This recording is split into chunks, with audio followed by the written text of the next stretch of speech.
इस अध्याय में पुराना वचन नया वचन का अंतर अद्भुत रीति से लिखा है। प्रभु का धन्यवाद हो।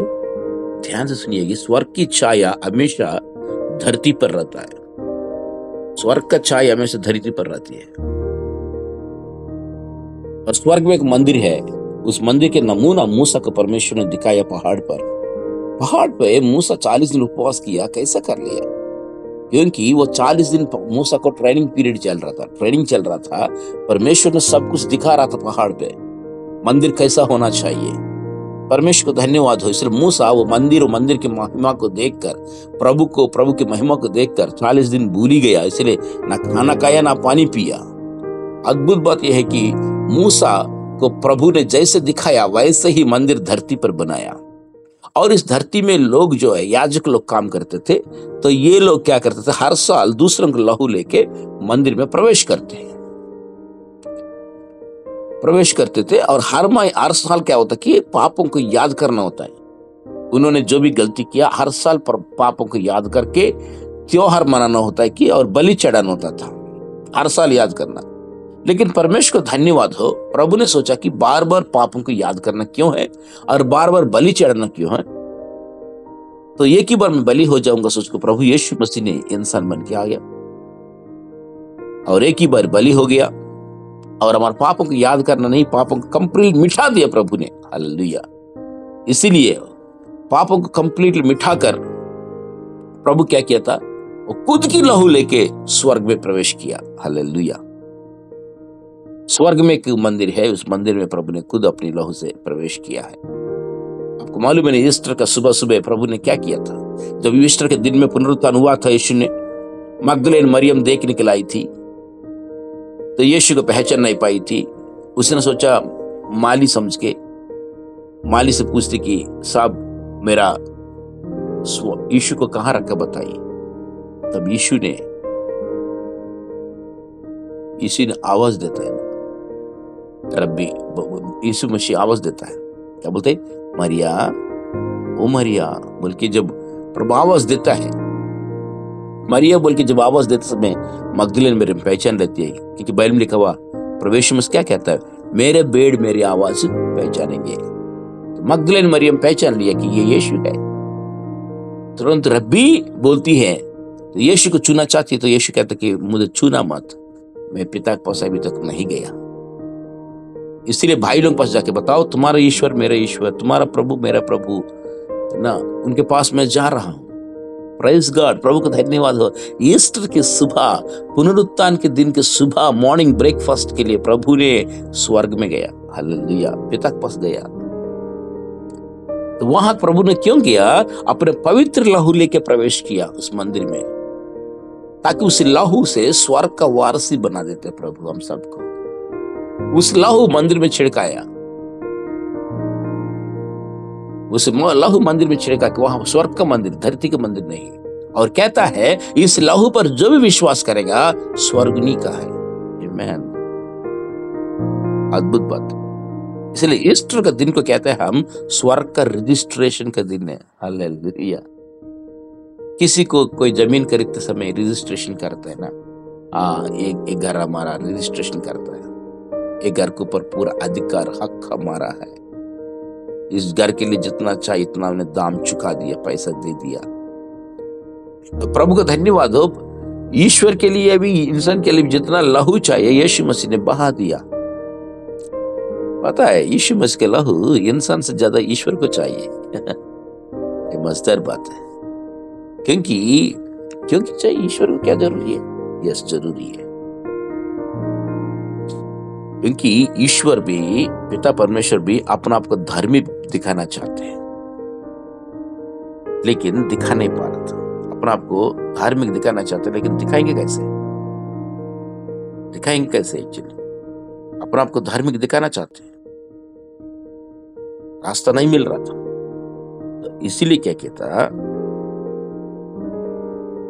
क्योंकि लोग सोचते कि ईश्वर महाभयानक के भयंकर है, लेकिन प्रभु चाहता है मैं इतना प्यारा हूं, इतना अच्छा हूं, इतना धार्मिक हूं, लोग पहचाने। तो कैसे मैं धार्मिक बल के दिखाऊं? इसलिए रोमियो 3:25 में लिखता है, रोमियो 3:25 में, उसे परमेश्वर ने उसके लहू के कारण एक ऐसा प्रायश्चित ठहराया जो विश्वास करने से कार्यकारी होता है, कि जो पाप पहले किए गए और जिनकी परमेश्वर ने ध्यान सुनिए अपनी सहनशीलता से आनाकानी की, उनके विषय में वो अपनी धार्मिकता प्रकट करे। Praise God. 26 में, रोमियो 3:24 में, वरन इसी समय उसकी धार्मिकता प्रकट हो कि जिससे वो आप ही धर्मी ठहरे। मतलब परमेश्वर भी अपना आपको धर्मी दिखाना चाहते हैं, और जो यीशु पर विश्वास करे उसका भी धर्मी ठहराने वाला हो। Praise God. इसलिए यीशु मसीह का लहू ईश्वर को भी चाहिए, यीशु को भी, इंसान को भी चाहिए। हालेलुया।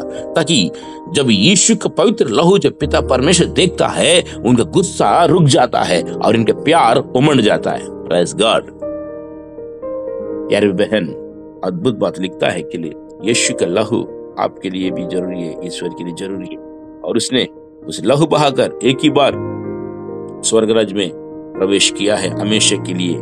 इसीलिए जो भी यीशु के लहू पर विश्वास करते हैं, तो समझ लीजिए कि स्वर्ग उन्हीं का है। Praise God. और इसमें लिखा खूबसूरत से 9:14 का, क्योंकि स्वर्ग में बहुत प्रॉपर्टी है, आपके लिए मेरे लिए बहुत प्रॉपर्टी है स्वर्ग में। सारे प्रॉपर्टी को प्रभु आपको और मुझको देना चाहते, लेकिन हम पापी है, ये पाप व्यक्ति स्वर्गवासी नहीं हो पाते। तो इसीलिए प्रभु ने क्या किया था, अपने पवित्र लहू से हमको भी धोया, हमारे विवेक को भी धोया है, और धोकर स्वर्ग में प्रॉपर्टी को हमारे नाम पे कर दिया। Praise God. 14 में क्या लिखा, मसीह का लहू जिसने अपने आप को सनातन आत्मा के द्वारा परमेश्वर के सामने निर्दोष चढ़ाया। क्या बात है, इसका लहू निर्दोष है, इस लहू में कोई पाप नहीं है, क्योंकि इंसान की लहू में पाप है, इंसान की नस नस में पाप भरा पड़ा हुआ। इस पाप के लिए प्रभु ने एक पवित्र लहू आपके लिए मेरे लिए बहाया। क्या किया उसने, ध्यान सुनिएगा, सनातन आत्मा के द्वारा परमेश्वर के सामने निर्दोष चढ़ाया, तुम्हारे विवेक को मरे हुए कामों से क्यों ना शुद्ध करेगा। वाह, प्रेज़ गॉड। एक बताओ, इंसान का विवेक शुद्ध होता है ना, आनंद अंदर से उमड़ के आता है। विवेक जब तक शुद्ध नहीं होता ना, इंसान आनंद से रह नहीं पाएगा। जब तक विवेक पवित्र नहीं है, तब तक इंसान आनंद से रह नहीं पाता है, क्योंकि आपके ऊपर दोष लगाने वाला कोई हो ना हो, तेरे विवेक तुम्हारे ऊपर दोष लगाता है। यदि आप विवेक आपके ऊपर दोष ना लगाएगा ना, अंदर से बहुत आनंद और प्रशंसा मिलती है। हालेलुया। इसीलिए हम प्रभु भोज लेते समय, होली का मिल लेते समय अपने आप को जांचते हैं, क्यों, कहीं मेरे विवेक मेरे ऊपर दोष तो ना लगाए। जब विवेक आपके ऊपर दोष ना लगाएगा, आपको कोई अच्छा बुरा बोलने से कोई फर्क ना पड़ेगा, क्योंकि आपका अंदर से एक जोश आता है, आपके अंदर एक खुशी होती है। हालेलुया। विवेक आत्मा की भाषा है। विवेक आत्मा की भाषा। समझ लीजिए आपने झूठ बोल दिया, किसी को मालूम नहीं है, तुम बच गए, लेकिन तेरे विवेक कहते हैं तू झूठ बोला। विवेक दोष लगाता है। हमारे ऊपर दोष लगाने वाला व्यवस्था है, प्रभु उसका हटा दिया, शैतान ने उसका मुंह बंद कर दिया। और तीसरा तुम्हारा विवेक है, इसको कोई रोक नहीं पाएगा। इसको भी प्रभु का लहू धोना चाहती है। हालेलुया। इसको भी प्रभु शुद्ध कर देता है। आज इंसान क्यों शांति से रहने पर पता है, इसका विवेक शुद्ध नहीं है, ये सीक्रेट है। लेकिन उस विवेक को भी यीशु का लहू धोकर शुद्ध कर देता है। इसीलिए पौलुस कहता है कि मेरे विवेक शुद्ध होने के लिए मैं अभ्यास करता हूं, मैं प्रैक्टिस करता हूं। Yes, you have to practice to keep holy your conscious. ये कॉन्शियस सही से नहीं होते ना, तो नॉनसेंस हो जाएगा इंसान। प्रभु का धन्यवाद। इसलिए विवेक शुद्ध होना जरूरी है। 15 वचन में, इसी कारण वो नई वाचा का मध्यस्थ है। यस, ताकि उस मृत्यु के द्वारा जो पहले वाचा का समय के अपराधों से छुटकारा पाने के लिए हुई है, बुलाई हुई लोग प्रतिज्ञा के अनुसार अनंत मीरास को प्राप्त करें। यस, प्रभु यीशु मसीह नया वाचा का मध्यस्थ है। कल हमने देखा पुराना वाचा नया वाचा का अंतर अध्याय 8 में, लेकिन अध्याय 9 में प्रभु ने नया वाचा का मध्यस्थ बना, और जितना लोग प्रभु ने बुलाया है वो सब लोग प्रतिज्ञा के अनुसार अनंत मीरास को प्राप्त करेंगे। Praise God. इसलिए यीशु के लहू के द्वारा अनंत मीरास को प्राप्त करेंगे। मीरास मतलब प्रॉपर्टी, ओके, धन संपत्ति, प्रॉपर्टी, जितना भी स्वर्ग में प्रॉपर्टी है, हीरे मोती महिमा, स्वर्गदूत, प्रभु का सिंहासन, जितना भी महिमा भरा पड़ा हुआ, ये सारे प्रॉपर्टी है। इसलिए विवेक शुद्ध होना है। ध्यान सुनिएगा, 2 वाचा है ना, पुराना वाचा है, नया वाचा। पुराना वाचा मूसा के द्वारा बांधा गया है ना, पुराना वाचा। वाचा मतलब क्या होता है कि एग्रीमेंट। कौन सी एग्रीमेंट है? आज से तो आप लोग मेरी प्रजा है, मैं तुम्हारा ईश्वर हूं, तू मेरे बेटे है, मैं तुम्हारा पापा हूं। हमारे दोनों के बीच में एक प्रतिज्ञा है ना, हमारे बीच में एक कॉवेनेंट रहेगा। इसको बोलते वाचा। और प्रभु कहता है इस वाचा में कोई भी गिर जाएगा, अगर तू हटेगा तो तू मरेगा, मैं हटूंगा तो मैं मरूंगा। ध्यान सुनिएगा,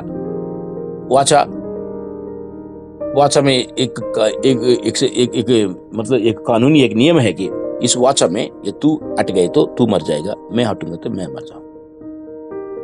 अब देखियो, शादी का समय पति पत्नी दोनों वाचा करते, प्रॉमिस करते, क्या बोलते? दुख में सुख में जिंदगी भर तेरे साथ रहो, मौत के अलावा हम दोनों का कोई अलग नहीं कर सकते। दोनों पति पत्नी वाचा बनते हैं। वो इंसान की वाचा है, वो बहुत बार टूट जाता है, जुड़ जाता है, अलग बात। इन दोनों की वाचा अजीब है, लेकिन ईश्वर के साथ वाचा ऐसा नहीं है। मौत भी अलग नहीं कर सकता। Praise God. बोलते हमेशा के लिए तू मेरे बच्चा है, मैं तो हमेशा के लिए तेरे पापा हूं। वाचा बांधा प्रभु। पहले प्रभु अब्राहम से वाचा बांधा, अद्भुत बात है। अब्राहम को साथ रहा, अब्राहम को सब कुछ प्रभु दिया, इवन 100 साल में बच्चों को प्रभु दिया। धन्यवाद। साइंस और टेक्नोलॉजी जो नहीं कर सकता, अब्राहम के जीवन में प्रभु ने करके दिखाया। हालेलुया। दूसरा वाचा इजराइल के साथ प्रभु ने किया। प्रभु ने सोचा एक व्यक्ति के साथ वाचा ठीक नहीं है, इसलिए एक जाति के साथ करता हूं, तो इसलिए पूरे इजराइल के साथ प्रभु ने वाचा बांधा। हालेलुया। इजराइल के साथ जब वाचा बांधा था तो मूसा ने ना, तो मूसा प्रभु का धन्यवाद, मूसा ने क्या किया था? लहू लेके उनको पर छिड़का के अब शुद्ध वो बोला। तो इनके साथ इजराइल के साथ वाचा बांधा प्रभु ने, और इजराइल को सब कुछ दिया। इजराइल गुलाम थे, प्रभु को छुटकारा दिया था, इनका अद्भुत काम दिखाया। क्योंकि जिसके साथ प्रभु वाचा बांधता है उसके लिए बहुत चिन्ह और चमत्कार काम करेगा। जंगल में मन्ना बरसाया, रात में आग की खंबा, दिन में बादल की खंबा में चलाया प्रभु ने। अद्भुत बात है। अनोखा तरीका से प्रभु ने लोग चलाया, क्योंकि इसके साथ वाचा बांधा। तो प्रभु ने सोचा ये एक व्यक्ति के साथ वाचा ठीक नहीं है, मैं बहुतों के साथ वाचा बांधूं। पहले एक व्यक्ति के साथ वाचा बांधा अब्राहम के साथ, सोचा अभी एक जाति के साथ वाचा बांधता, तो इजराइल जाति के साथ वाचा बांधा। अब प्रभु सोचते कि एक जाति के साथ नहीं, बहुत जातियों के साथ, बहुत लोगों के साथ वाचा बांधूंगा। तो इसलिए प्रभु यीशु मसीह खुद इंसान बन के आके मत्ती सुसमाचार 26 में 26 to 28 में प्रभु आखिरी रात में क्रूस पे जाने से पहले रात चेलों के साथ भोजन करते समय प्रभु ने क्या किया?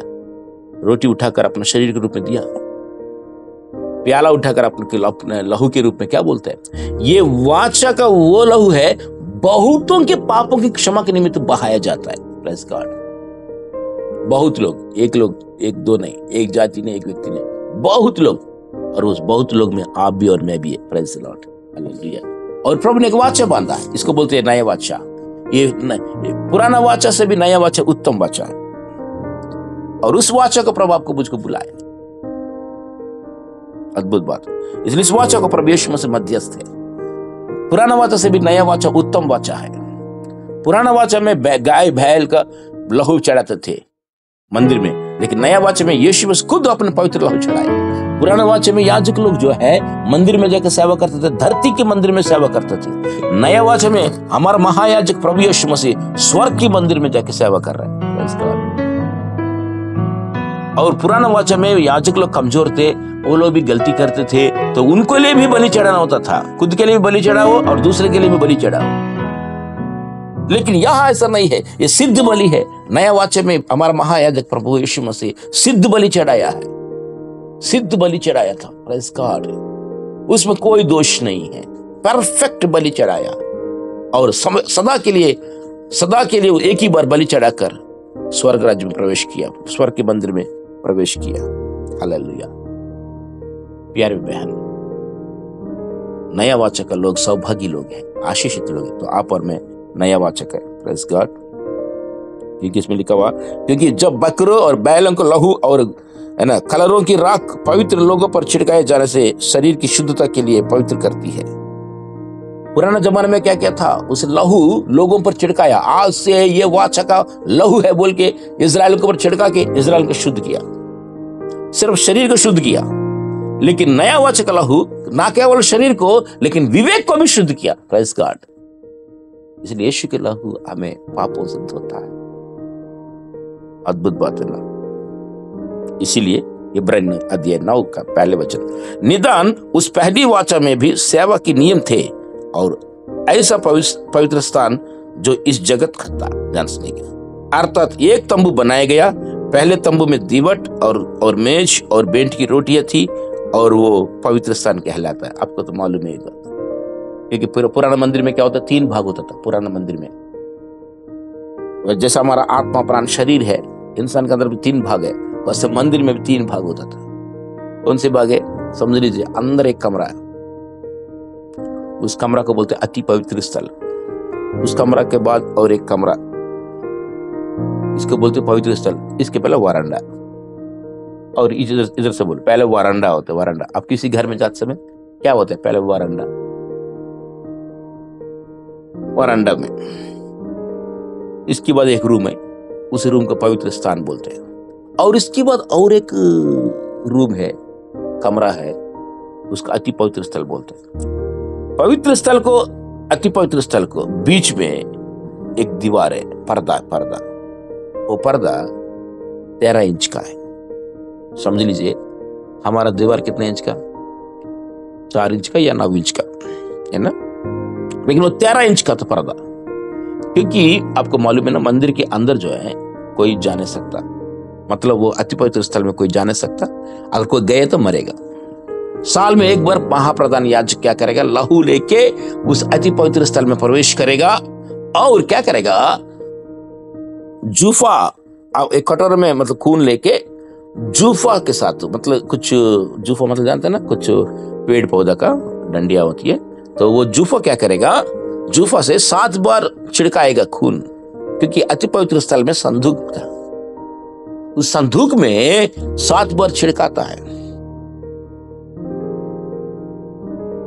उस संदूक में महिमा होता है। उस संदूक में क्या होता है कि आसमान से बरसे मन्ना रखा, और मूसा को प्रभु ने 10 आज्ञा दिया, वो 10 आज्ञा का टुकड़ा रखा, और अहरोन की छड़ी भी अंदर रखा।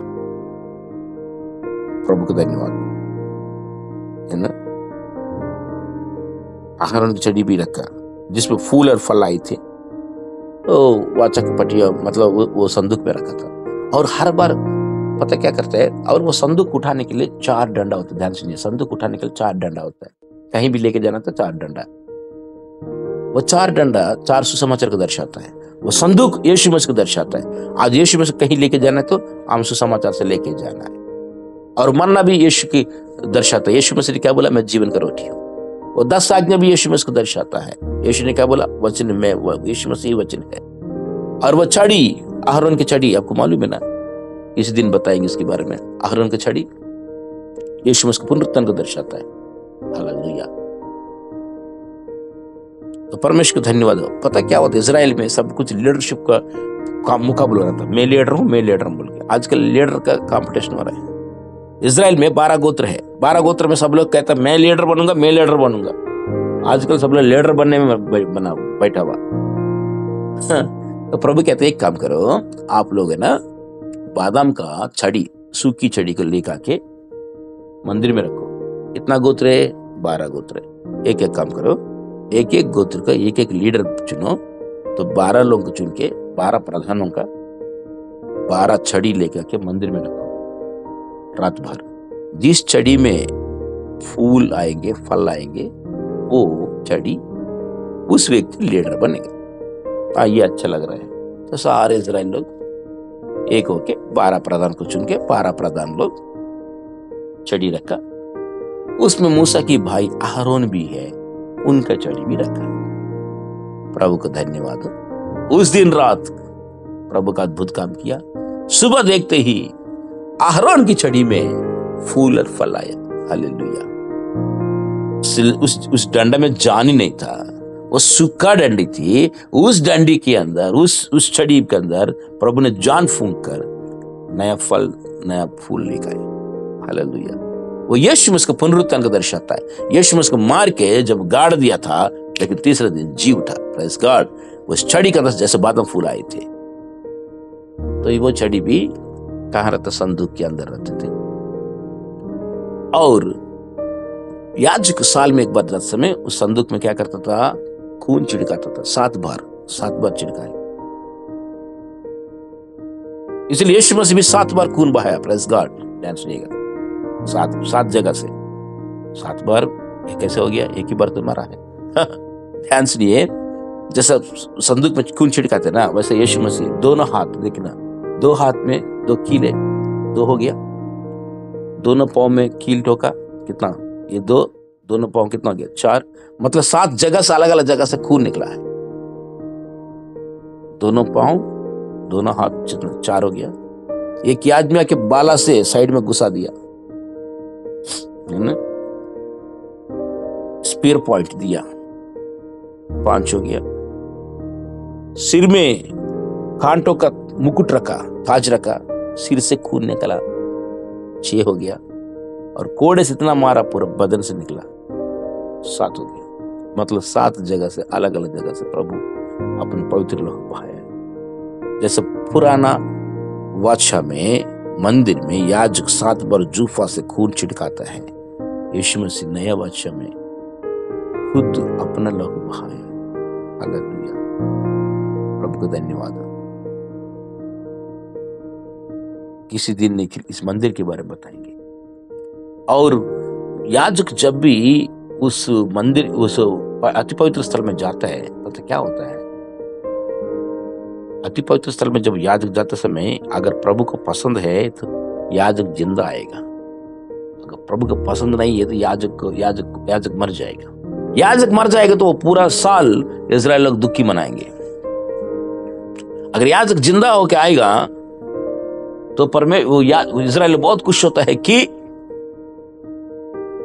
हमारा प्रभु हमारा प्रार्थना अंगीकार किया, इस साल हमारा खेती में फसल अच्छे से आएंगे, दुश्मन से रक्षा करेंगे, हम और हमारे पति, हमारे बच्चे, परिवार समेत खुशी से जिंदगी जिएंगे बोल के त्योहार मनाते हैं। तो परमेश्वर को धन्यवाद प्यारे बहन। तो ये क्या होता है? इसीलिए क्या होता है, याजक जब भी पवित्र स्थल में जाते समय इसकी एक रस्सी बांधा रहता है और हाथ में घंटी रहती है। इसके साथ में घंटी भी होती है, क्योंकि घंटी बजती रहती है। इसलिए आजकल भी लोग पूजा पाठ करते समय घंटी बजाते हैं ताकि हम जिंदा है। तो घंटी बजते समय पता क्या होता है कि बाहर लोग खड़ा है तो वो लोग सुनता है कि यस, अंदर हमारे याजक जीवित है।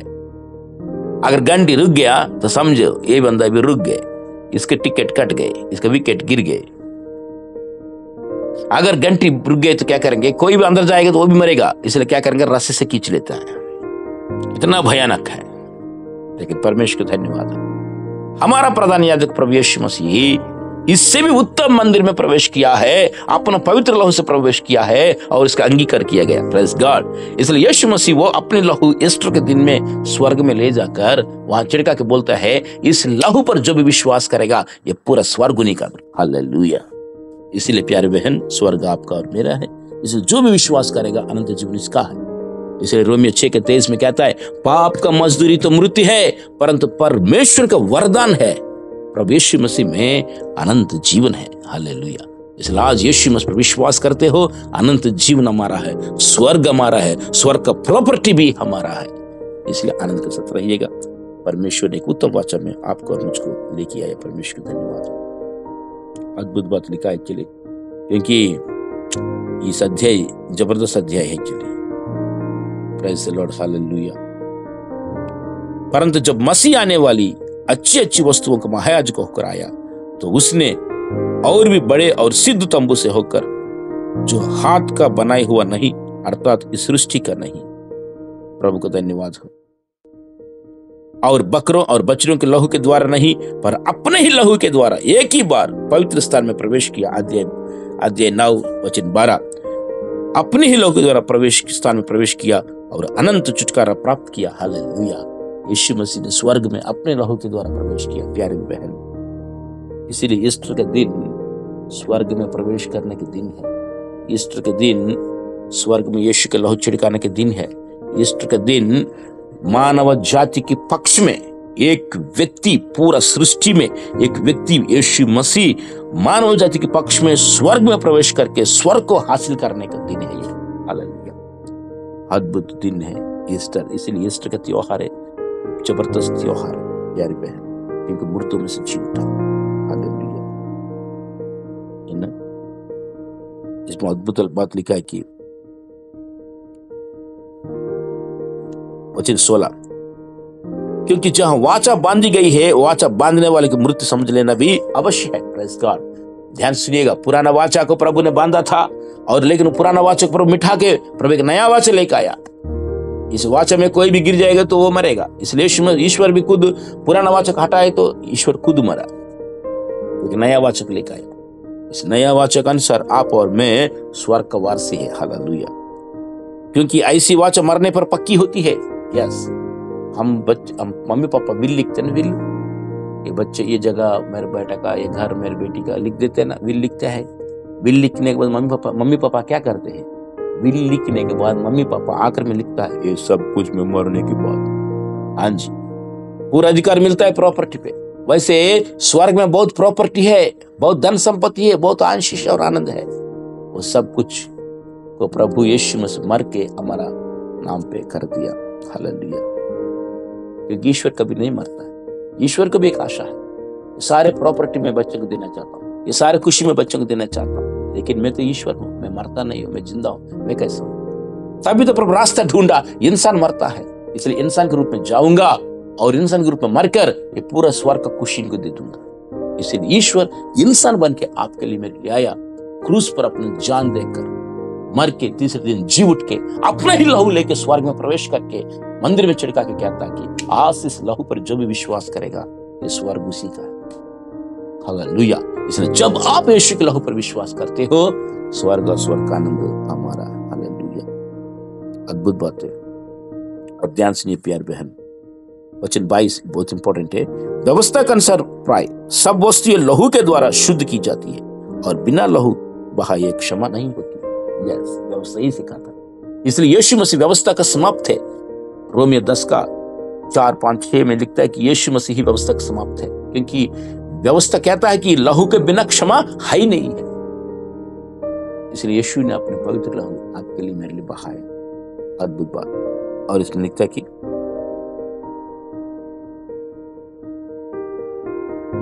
इसीलिए 23 में अवश्य है कि स्वर्ग में की वस्तुओं के प्रतिरूप इनके द्वारा शुद्ध किए जाए, पर स्वर्ग में की वस्तु आप इनसे उत्तम बलिदान के द्वारा। हालेलुया। धरती में रहने वाला सामान को, लोगों को भेड़ बकरी लहू से शुद्ध किया जाए तो स्वर्ग में तो और उत्तम है, तो उसको और उत्तम लहू से शुद्ध किया जाता है। Praise God. क्योंकि मसीह ने उसकी हाथ के बनाए हुए पवित्र स्थान में, जो सच्चे पवित्र स्थान का नमूना है, प्रवेश नहीं किया, पर स्वर्ग ही में प्रवेश किया। हालेलुया। ध्यान सुनिएगा, यीशु मसीह स्वर्ग में प्रवेश किया ताकि हमारे लिए अब परमेश्वर के सामने दिखाई दे। हालेलुया। ये तो खुशी की बात है। इसलिए यीशु मसीह हमेशा के लिए स्वर्ग में प्रवेश किया अपने लहू लेके। प्रभु को धन्यवाद। क्योंकि 27 में जैसे मनुष्यों के लिए एक बार मरना और उसके बाद न्याय का होना नियुक्ति है, वैसे ही मसीह भी बहुतों के पापों को उठा लेने के लिए एक ही बार बलिदान हुआ, और जो लोग उसकी बाट जोते हैं उनके उद्धार के लिए दूसरी बार बिना पाप के दिखाई देगा। हालेलुया। इसलिए पहली बार आया एक मेमना की जैसा आया, इसलिए इसको कहते हैं ईश्वर की मेमना। पहली यूहन्ना 1:29 में कहता है कि देख परमेश्वर की मेमना जो जगत के पाप को उठा के लेके जाता है। यस, एक मेमना की तरह आया है, हमारे लिए बलि हो गया है और अपने लहू लेके स्वर्ग में प्रवेश किया है। लेकिन अब दोबारा आ रहा है, अभी बलि होने के लिए नहीं, बैंड बजाने के लिए। हालेलुया। दोबारा आ रहा है, इन्हें न्याय करने के लिए आ रहा है। इसलिए उनकी तरफ हम बांट जोना है। Praise God. जो बांट जोते हैं इसके लिए यीशु मसीह दोबारा आने वाला। इस अध्याय जबरदस्त अध्याय प्यारे बहन, इसलिए टाइम होने से दोबारा इस इब्रानियों 9 अध्याय को पढ़िएगा। अगर ये 9 अध्याय में बहुत कुछ गूढ़ बात, यीशु की पवित्र लहू की कीमती, स्वर्ग का मीरास, हमारे ऊपर प्रभु का अनुग्रह, सब कुछ के बारे में अद्भुत बातों में लिखा है। परमेश्वर आपको, आपके परिवार को बहुत आशीर्वाद दे। पूरा स्वर्ग हमारे नाम पे कर दिया प्रभु ने, क्योंकि प्रभु यीशु मसीह स्वर्ग में प्रवेश किया। ये नहीं कि वो अपने आप को बार बार चढ़ाए, जैसे कि महायाजक प्रतिवर्ष दूसरों के लहू के लिए पवित्र स्थान में प्रवेश किया करता था, नहीं तो जगत की उत्पत्ति से लेकर उसको बार बार दुख उठाना पड़ता। पर अब युग के अंत में वो एक ही बार प्रकट हुआ ताकि अपने ही बलिदान के द्वारा पाप को दूर कर दे। आमीन। इसलिए प्रभु यीशु मसीह ने बलि होकर, अपने लहू बहाकर हमारे पापों को दूर किया। कितना प्यारा है। जान देने से भी पीछे नहीं हटा, जान से भी ज्यादा आप सर मुझसे प्यार करके हमारा पापों का क्षमा करके स्वर्ग का वारसी हमें बना दिया। इसलिए खुशी से रहना। और दूसरी बात, स्वर्ग जाने के बाद स्वर्ग का खुशी उठाना, लुट लेना बड़ी बात नहीं है। धरती में रहते समय स्वर्ग का खुशी उठाइए। यीशु मसीह अपने जान दे दिया आपके लिए, तो जान देने वाला प्रभु क्या नहीं देगा। इसीलिए आज पूरा दिन स्वर्ग के खुशी के साथ रहिएगा और मन में ठानना, स्वर्ग मेरा है। मेरे यीशु ने अपनी लहू लेके स्वर्ग मेरे लिए दिया है, स्वर्ग मेरे नाम पे कर दिया है। इसलिए आनंद के साथ जिंदगी बिताइए। आपको जो भी जरूरत है प्रभु पूरा करेगा। आपको, अपने परिवार को स्वर्ग को खुशी से, स्वर्ग के आनंद से प्रभु भर दे। God bless you. कोई चीज चिंता नहीं करना, प्रभु हमारे लिए सब कुछ दे दिया। यीशु मसीह खुद अपनी लहू लेकर स्वर्ग में प्रवेश किया और स्वर्ग के मंदिर में चढ़काया। और उस लहू पर जब हम विश्वास करते हैं, सेंटिमेंट, हम धर्मी ठहराए जाते हैं। और उस लहू के द्वारा हम स्वर्ग का मीरास को वारसी बन गए। हालेलुया। इसलिए लहू पर विश्वास कीजिए। इसलिए हम कहते हैं यीशु की लहू की जय। यस, यीशु की लहू की जय, क्योंकि उसने हमें विजय दिया है। प्रभु आपका, आपके परिवार को रक्षा करें, स्वर्ग का आनंद से भर दे। God bless you. आइए प्रार्थना करें।